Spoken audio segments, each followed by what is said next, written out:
Mga kabaro, alam nyo, first time ako nakahawak ng ganitong $1 coins. Kasi pagkakaalam natin kahit ako ang nahawakan ko lagi yung paper bill na $1. Bira lang tong ganito na coins. Ganda. Ang president ay si James Monroe. Ito yung panglimang presidente ng US. Kaya kayo pag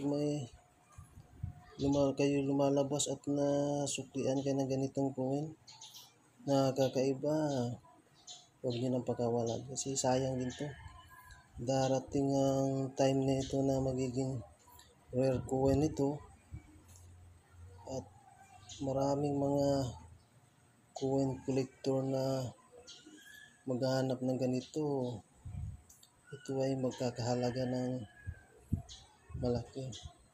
Kaya sa akin, hindi ko na ito pakawalan. Tatago ko na ito. Sayang. Yan, para hindi siya masira at hindi siya kalawangin. Yan.